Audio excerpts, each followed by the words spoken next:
On June the 7th, 1892, a Creole man boarded a train in New Orleans and took a seat in the whites-only car on the East Louisiana Railroad.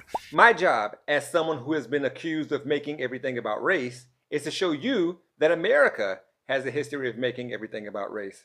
His name was Homer Plessy. He took that seat deliberately. It was part of an effort by local civil rights activists to test Louisiana's Separate Car Act, a law that required railways to have separate but equal accommodations for black and white passengers. Mr. Plessy was asked to leave. The train conductor asked Homer Plessy, who described himself as 7/8 Caucasian and 1/8 African blood, if he was a colored man. Plessy said yes. When he refused, he was arrested and placed in the Orleans Parish Jail. His lawyers argued in court that Louisiana's mandated segregation of the railroad violated his rights, but the judge presiding over the case, a man by the name of John Howard Ferguson, ruled that the state was free to make those laws. That case, Plessy versus Ferguson, eventually made its way to the Supreme Court. And in a landmark 7-1 ruling, the court found that separate but equal facilities did not violate the United States Constitution. A little more than 100 years before Homer Plessy boarded that Louisiana train, the United States of America already determined that he was black.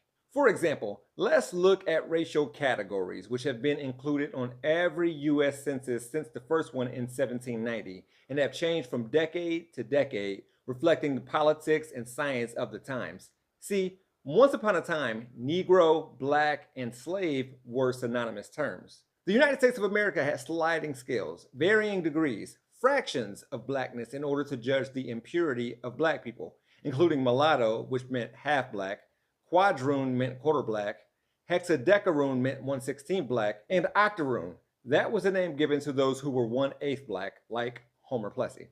By the way, it wasn't until 1960 that people could select their own race. Prior to that, an individual's race was determined by census takers called enumerators, meaning we were told that we were black. We had no choice. And it wasn't until the year 2000 that Americans could choose more than one race to describe themselves. In 2020, for the first time, the form asks respondents who choose white or black for their race to give more information about their origins. All of this goes back to the one-drop rule, dating back to 1662. No other country has anything like it, and in the US, it includes a court ruling from 1983, which said that Susie Phipps, 49 at the time, described as a fair-skinned woman with almond eyes, was colored, as her birth certificate said, instead of white. Primarily because her great-great-great-great-grandmother was black. That was an enslaved person from the late 1700s, 222 years before the ruling, making Susie 3/32 black. Basically, not only did America tell us we were black, but they told us how black.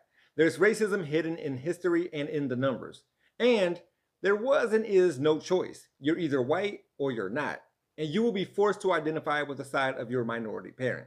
Homer Plessy died in 1925, not only with his guilty plea of violating the Separate Car Act on his record, but he never got to see the day when Brown versus Board of Education declared separate but equal to be unconstitutional, putting an end to Jim Crow laws in America, for the most part. And this doctrine was completely outlawed by the Civil Rights Act of 1964, or something like that. Now, Homer Plessy is exonerated, and because of people like him, we live in a country where his descendants can join hands with the offspring of the judge who sentenced him. For Rebel HQ, I'm Jeff Wiggins. My architect knows Japanese. For more from the Young Turks, stay right here. If you want to see content from yours truly, click on the hashtag below. I can also be found on all socials at He Gon' Be Alright. Thanks for watching.